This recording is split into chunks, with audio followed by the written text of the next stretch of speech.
Bismillahirrahmanirrahim. Assalamualaikum warahmatullahi wabarakatuh. Innal hamdalillah nahmaduhu wa nasta'inuhu wa nastaghfiruh wa na'udzu billahi min shururi anfusina wa min sayyiati a'malina. May yahdihillahu fala mudilla lahu wa may yudlil fala hadiya lahu. Asyhadu an la ilaha illallah wahdahu la syarika lahu wa asyhadu anna Muhammadan 'abduhu wa rasuluhu la nabiyya wa la rasula ba'dah. Amma ba'd. Pertama-tama, marilah kita panjatkan puja-puji dan syukur kita kepada Allah Azza wa Jalla yang telah memberikan begitu banyak kenikmatan, yang telah menurunkan berbagai banyak rahmat dan kasih sayangnya. Di antara kasih sayang yang Allah turunkan adalah dengan Allah menurunkan Al-Quran sebagai pedoman hidup. Sampai sini skip. Bapak Ibu sekalian, perkenalkan, nama saya Muhammad Ja'far. Saya biasa dipanggil Ja'far. Kegiatan saya saat ini adalah mengajar di salah satu pondok pesantren, yakni Pondok Pesantren Madinatul Quran di Jonggol ya Ibu. Bapak, saya di sini sebagai pengajar tajwid dan juga sebagai staf sekretariat Pondok Pesantren Madinatul Quran. Saya diamanahi oleh Mas Erik untuk mengisi materi tentang tajwid ya. Baik, Ana akan sampaikan secara singkat karena waktu pertemuan kita hanya 6 kali dan 2 pekan hanya sekali. Jadi kita fokuskan pada pembenahan makhrajnya ya, pengucapan huruf-hurufnya yang berharokat, dan juga nanti tahsin beberapa surat-surat pendek yang sudah ditetapkan oleh panitia. Baik, kita masuk ke materi. Jadi pembahasan kita insyaallah pada pertemuan kali ini akan membahas tentang pertama, pentingnya mempelajari ilmu tajwid, kemudian kedua, pengertian tajwid atau tahsin, kemudian kita langsung masuk ke pembahasan huruf-huruf hijaiyah ya.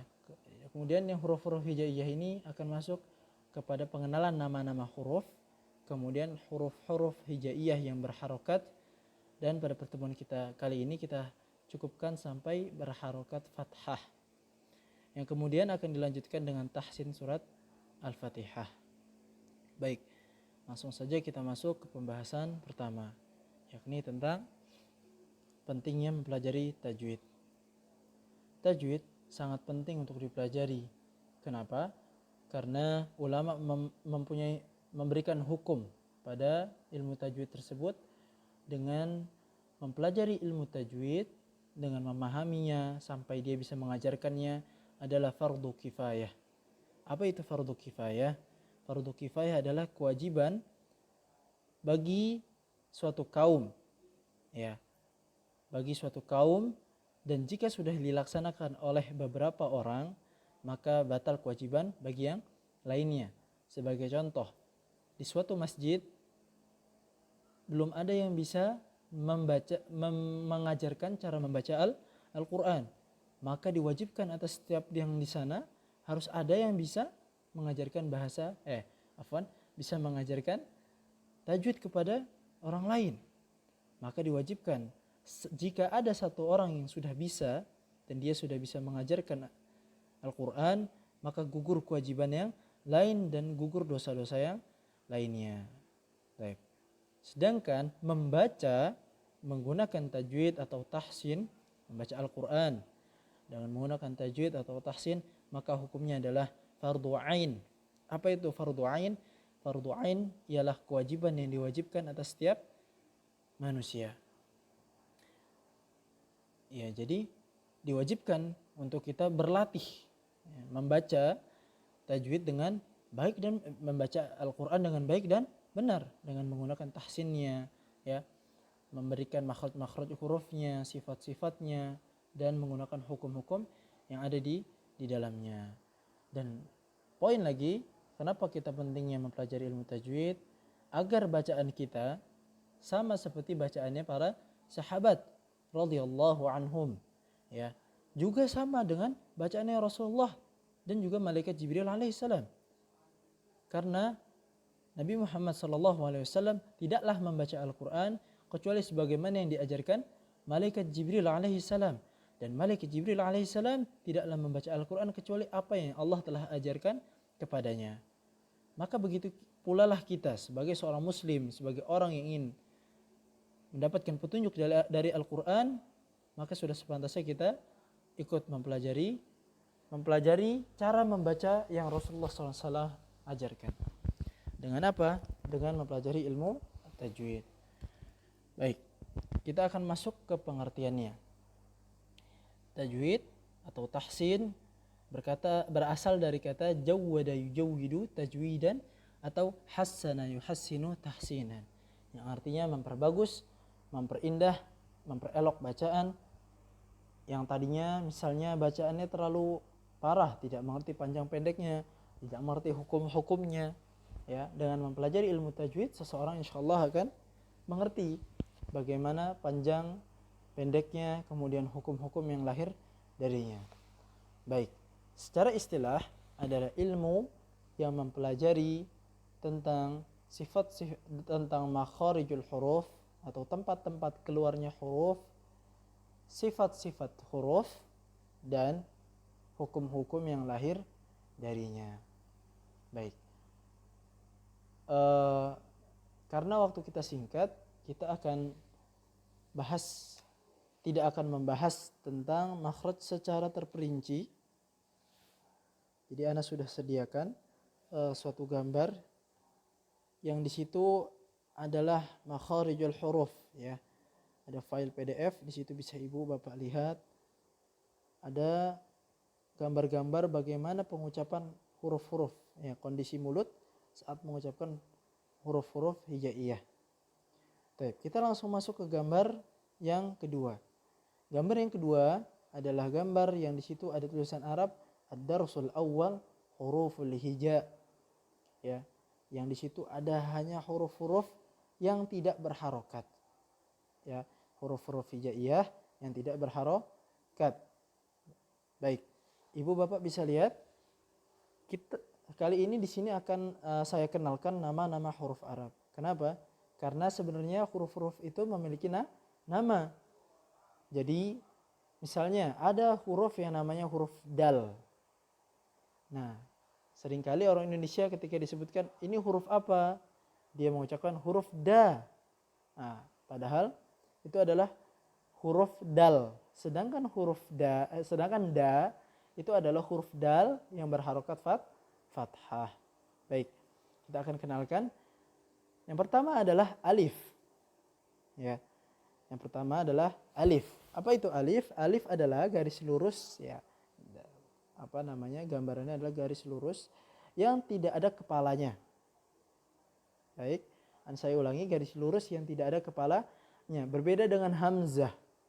Jadi apa itu hamzah? Hamzah adalah yang ada kepalanya. Ya, ada kepalanya. Baik, sudah bisa bedakan ya mana yang alif dan mana yang hamzah. Jangan sampai salah, karena alif itu hamzah itu tidak bisa disebut alif. Baik, huruf pertama adalah alif. Yang kedua adalah hamzah. Kemudian ba, ta, tha, jim. Jadi bukan huruf ja ya, akan tetapi huruf jim, ha. Untuk huruf ha dan seterusnya, itu penulisan hurufnya silahkan lihat yang di bawahnya. Di bawah. Baik. Di situ ada huruf ha, alif dan hamzah. Dibaca ha. Baik. Kemudian kha, dal, zal, ra, zai, sin, shin, صاد ضاد طاء ظاء عين غين فاء قاف كاف لام ميم نون ha, waw, dan ya. Baik. Selanjutnya saya akan jelaskan huruf-huruf yang sering sekali tertukar.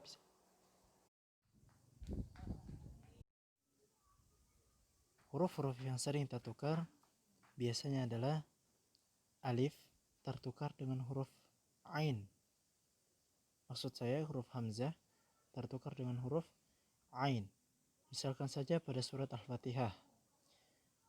Alhamdulillahi Rabbil Alamin dibaca menjadi Alhamdulillahi Rabbil Alamin. Ini juga merupakan kesalahan yang sering terjadi. Kemudian huruf H tertukar dengan huruf H. Huruf H adalah yang di antara huruf jim dan huruf kha. Sedangkan huruf H adalah baris paling bawah di antara huruf nun dan waw.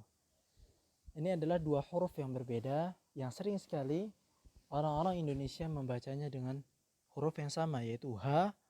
Dua-duanya dibaca H atau dua-duanya dibaca H. Baik. Sekarang kita bedakan antara H dengan H. Ya. Huruf H dia mengalir dengan halus. Ya. H, hi, hu, bah. Saya ulangi. H, hi, hu, bah. Sedangkan huruf H adalah seakan-akan seperti orang ketawa. Ha ha ha. Type ha, hi, hu, bah. Suara ini agak berat. Kemudian yang selanjutnya yang sering tertukar adalah huruf dzal dan huruf zai. Dua-duanya berada di baris keempat. Bisa lihat. Huruf dzal adalah huruf seperti huruf dal tapi ada titiknya di atasnya. Dha, dhi, dhu, badh. Dengan cara bagaimana? Ujung lidah dikeluarkan sedikit, kemudian disentuhkan ke ujung gigi seri bagian atas. Jadi ujung gigi seri bagian atas mengenai lidah dan lidah agak terjulur sedikit, agak keluar sedikit dari gigi tersebut. Dha. Ya.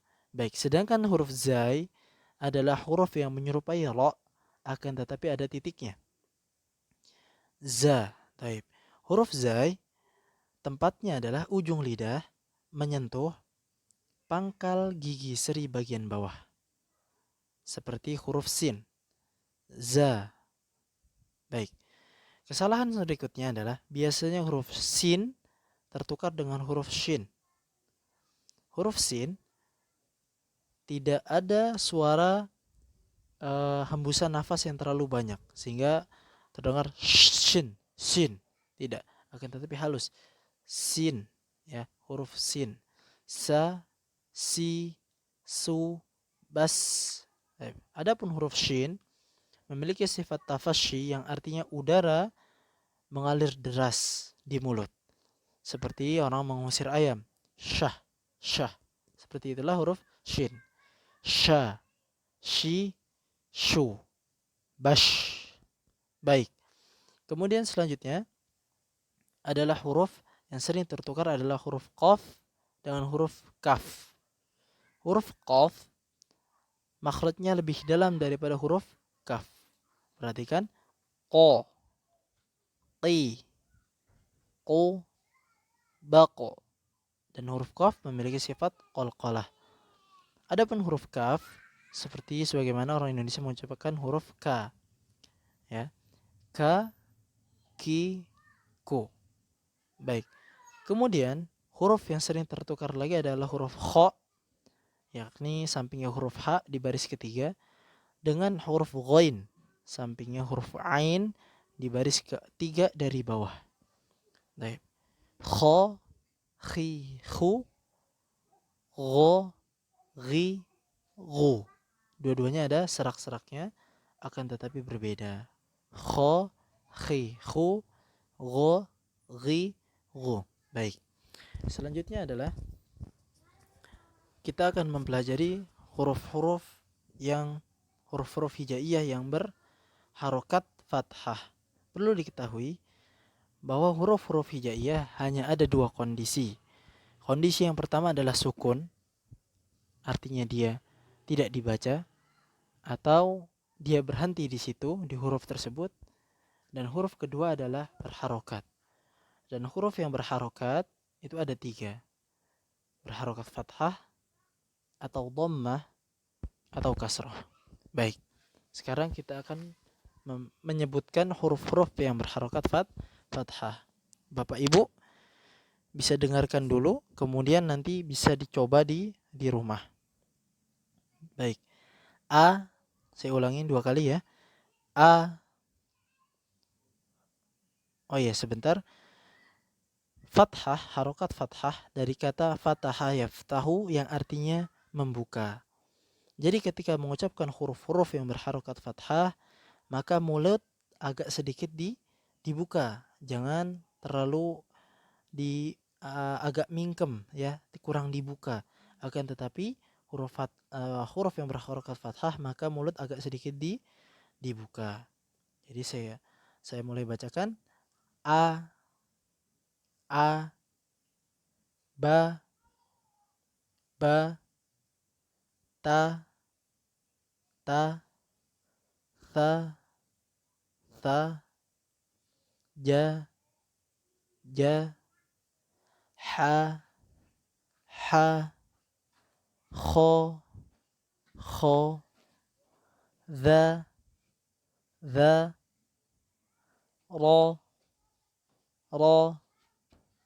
za, sa, sha, so, do, to,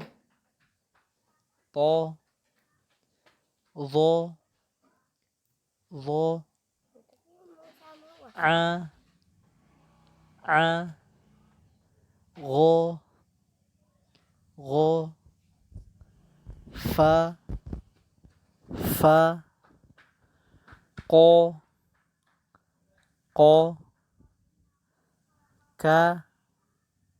ka, la, ma, na, ha, wa, ya. Baik, itu huruf-huruf hijaiyah yang berharokat fathah. Nanti Bapak Ibu sekalian bisa mengirimkan rekaman Bapak Ibu sekalian berupa alif, berupa huruf-huruf nama-nama huruf hijaiyah dan juga huruf hijaiyah yang berharokat fathah.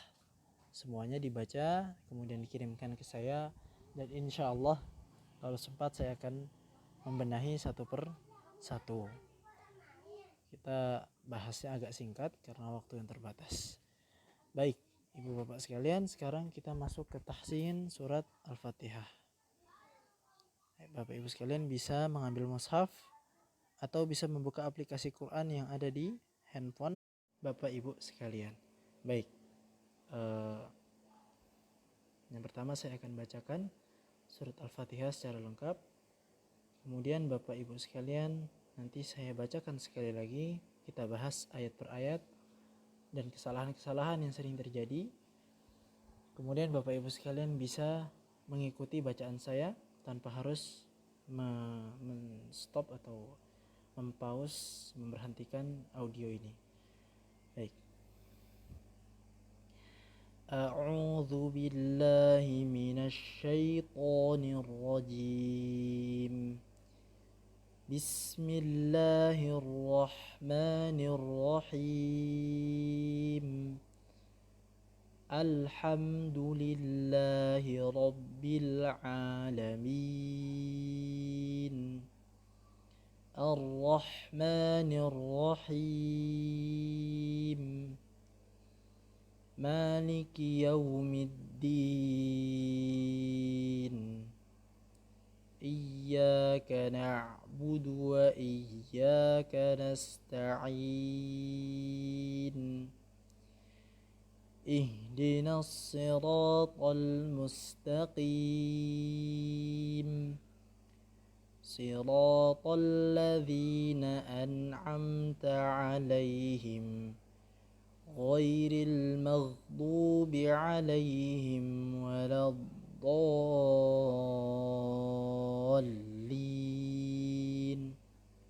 Baik. Sebelumnya saya akan bahas terlewat sebelumnya kenapa kita harus memperbaiki. Yang pertama kali kita perbaiki adalah bacaan Al-Fatihah kita. Karena Al-Fatihah memiliki keutamaan-keutamaan yang sangat penting. Bahkan ia termasuk rukun dari rukun-rukun sholat. Apa itu rukun? Rukun adalah kewajiban saat sholat yang harus dilaksanakan. Ya. Rukun adalah suatu kewajiban yang diwajibkan ketika berlangsungnya ibadah, suatu ibadah. Contohnya dalam sholat, rukunnya adalah takbiratul ihram, takbiratul intiqal, takbiratul ihram, kemudian ruku, sujud, ya, dan juga al-fatihah. Barang siapa yang meninggalkan rukun, maka sholatnya cacat dan tidak bisa dibilang ia setelah melakukan sholat. Nah, ini salah satu keutamaan Al-Quran, ya, pentingnya mempelajari Al-Quran, di mana Al-Quran adalah rukun yang jika bacaan Al-Fatihahnya salah, maka tidak disebut lagi ia seorang pembaca Al-Fatihah, karena Al-Fatihahnya rusak, dan maka otomatis sholatnya pun rusak, bahkan bisa jadi tidak sah. Oleh karena itu mempelajari Al-Fatihah dan membacanya dengan benar adalah kewajiban yang harus dikuasai dilakukan oleh setiap muslim. Baik. Keutamaan yang lainnya adalah bahwa Al-Fatihah, Rasulullah SAW pernah meruqyah sahabatnya menggunakan surat Al-Fatihah. Ada juga bisa mengobati penyakit, sebagaimana beberapa orang sahabat sedang pergi bersafar, kemudian di tengah perjalanan ia mampir ke sebuah desa. Akan tetapi desa tersebut menolak untuk menjamu mereka. Maka para sahabat ini pun pergi meninggalkan desa tersebut dan beristirahat tidak jauh dari desa tersebut. Kemudian qaddarallahu ma syaa fa'al, pemimpin dari desa tersebut terkena bisa hewan yang berbisa, ya. Akhirnya sakitlah. Jadi pemimpin desa ini mengalami sakit yang cukup parah. Dipanggilkan tabib, dipanggilkan dokter, namun tidak kunjung sembuh. Akhirnya ada orang-orang desa tersebut, ya, menghampiri para sahabat ini. Akhirnya para sahabat ini awalnya menolak, namun dirayu terus. Akhirnya sahabat ini mengatakan dengan syarat, baik, kami akan obati, akan tetapi jamu kami, ada syaratnya, jamu kami, maksudnya berikan kami makan, kami minum, karena kami adalah orang yang bersafar, dan itulah kewajiban bagi seorang muslim. Baik, katanya baiklah.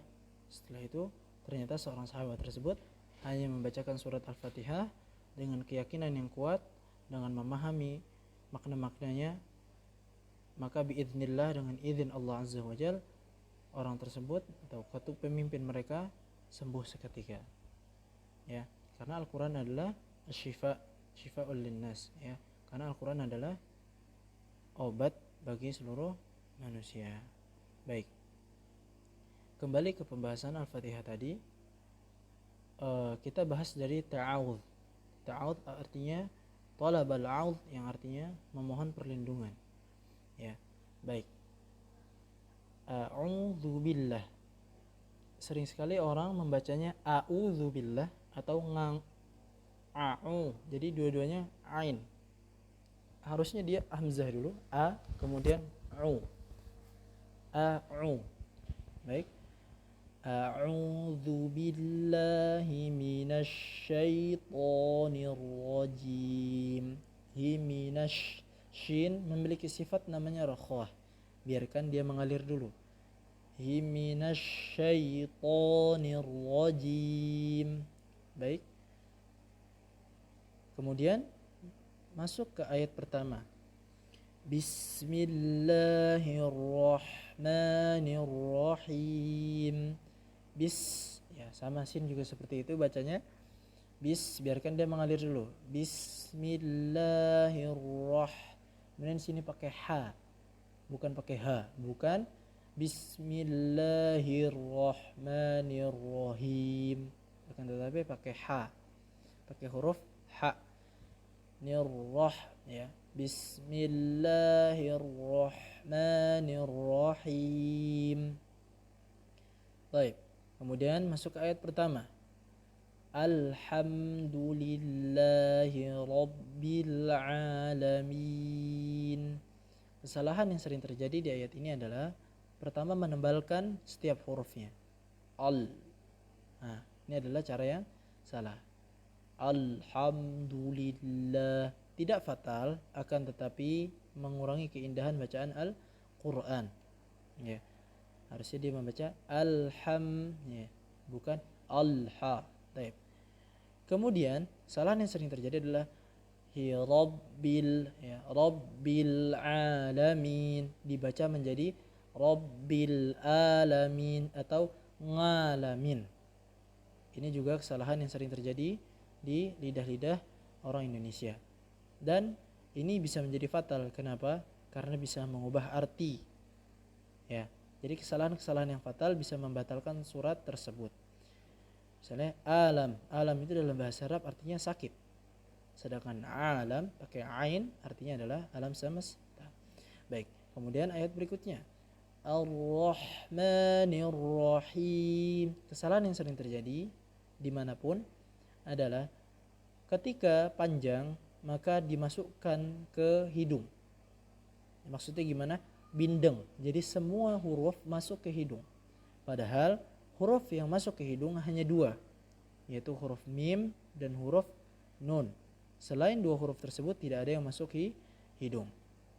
Jadi harusnya Ar-Rahmanir-Rahim. Seringkali dibaca Ar-Rahmanir-Rahim. Cara mengeceknya adalah dengan mengucapkan huruf-huruf atau membaca Quran dengan menutup hidung. Jika terganggu semuanya, maka ini keliru, cara baca yang keliru. Akan tetapi jika yang terganggu hanya huruf mim dan huruf nun saja, maka bacaannya sudah benar. Akan terganggu seperti ini. Ar-Rahmanir-Rahim. Ketika saya pencet-pencet hidung saya tutup dan saya buka, maka jadinya seperti itu. Itu adalah yang masuk ke hidung dan yang keliru, ya, yang salah. Baik, selanjutnya Maliki Yaumiddin. Biasanya huruf dal yang salah. Huruf dal biasanya dibaca seperti huruf D. Huruf D dalam bahasa Indonesia. Sedangkan huruf dal itu makhrajnya, tempat keluarnya adalah hujung lidah menempel pada pangkal gigi seri bagian atas. Cara mudahnya Bapak Ibu bisa mengucapkan huruf ta disukun. At. Baik. Tetap letakkan di situ, ya, tetap letakkan di situ. Kemudian ucapkan huruf da, ya, da. Nah, disitulah huruf dal. Letak huruf dal. Berbeda dengan huruf d. Baik. Sedangkan huruf d di atas huruf dal. Lidah kita agak naik ke atas ke langit-langit huruf dal. Baik. Selanjutnya adalah Iyyaka na'budu wa iyyaka nasta'in. Baik, di sini ya bertasydid agak diayunkan, agak ditekan dan agak diayunkan. Iya, ya. Jadi bukan iya, bukan didengungkan. Iya, bukan, akan tetapi diayunkan. Iyyaka na'budu wa iyyaka nasta'in. Baik, kemudian Ihdinas siratal mustaqim. Di sini ada ha, bukan pakai ha, ya. Jadi agak dalam, makhrajnya agak dalam di tenggorokan paling dalam. Ih, ya, ih. Ihdinas. Kemudian huruf shad. Sering sekali huruf shad dibaca seperti huruf sin atau shin. Dan ini bisa mengubah arti dan makna sehingga bisa merusak surat Al-Fatihah tersebut. Ya, seharusnya dibaca ihdinas siratal mustaqim menjadi ihdinas syira atau ihdinas sira atau ihdinatsi, tapi agak jarang. Yang sering terjadi adalah mengubah menjadi huruf shin atau sin, dan ini bisa mengubah arti. Maka harus hati-hati jika ibu bapak sholat di belakang imam yang bacanya masih seperti ini. Sebaiknya hindari imam-imam yang membaca seperti ini. Kita lanjutkan. Siratal ladzina an'amta 'alaihim. Baik. Pertama sirat. Jangan sampai si atau shi. Baik. Kemudian an'amta. Sering sekali kesalahan adalah tidak menahan an'amta, terlalu terburu-buru. Kesalahan yang kedua adalah mengqalqalahkan atau memantulkan nun dan mim. Padahal mim dan nun bukanlah huruf qalqalah. Contohnya adalah siratal ladzina an'amta. Nah, ini adalah contoh yang salah. Yang benar bagaimana? Siratal ladzina an'amta 'alaihim. Masih di ayat yang sama. Ghairil maghdubi 'alaihim waladdallin. Baik. Kesalahan yang pertama adalah ghairil menjadi khairil. Ini adalah fatal karena akan mengubah arti. Yang pertama artinya siratal ladzina an'amta 'alaihim ghairil maghdubi 'alaihim waladdallin, yakni jalan-jalan yang engkau beri rahmat, yang engkau beri nikmat wahai Allah, ya, jalan-jalan yang engkau telah beri nikmat kepada mereka, dan bukan jalannya orang-orang yang engkau benci, ya, ini orang Yahudi, dan juga bukan orang yang tersesat, yakni orang-orang Nasrani. Jika dia membaca menggunakan khairil maghdub, maka artinya adalah berilah kami jalan-jalan yang telah engkau beri nikmat kepada mereka, dan mereka adalah, ya, mereka dalam keadaan dibenci sama Allah. Nah, ini adalah kesalahan fatal. Bagaimana seorang sahabat, orang yang telah diberikan nikmat kepada Allah, lalu dikatakan pada akhirnya mereka adalah orang-orang yang dibenci.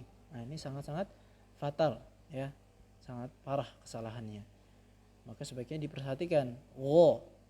Juga bukan goiril, bukan, akan tetapi ghairil, ya. Kemudian di sini juga ghain ketika sukun. Sering sekali orang membacanya dengan qalqalah. Ghairil mag. Ini adalah huruf G. Ya. Ghairil magdu. Juga dotnya biasanya berubah menjadi dal. Magdu. Maka seharusnya seperti apa? Ghairil maghdubi 'alaihim. Baik, kemudian ghairil maghdubi 'alaihim waladdallin. Yang perlu diperhatikan adalah dhallin itu adalah mad lazim. Apa itu mad lazim? Mad lazim panjangnya wajib 6 harakat. Jadi sangat panjang, ya. Waladdallin. Kemudian ketika masuk ke lam itu bertasydid. Jadi biarkan dotnya masuk ke lam dulu, bertasydid. Dol. Nah, dallin. Baik. Itu pelajaran yang bisa kita ambil pada kesempatan kali ini. Tugasnya adalah Bapak Ibu membaca Al-Fatihah, ya, menggunakan voice note dengan cara membaca, bukan hafalan. Akan tetapi membaca dulu. Kalau ingin dengan hafalan nanti, ya, setelah saya katakan bacaannya bagus, baru dimulai dengan hafalan. Tapi itu saja yang dapat saya sampaikan. Kurang lebihnya mohon maaf. Yang benar datang dari Allah, yang salah datang dari diri saya pribadi. Subhanakallahumma wa bihamdika asyhadu an la ilaha illa anta Astaghfiruka wa atubu ilaik.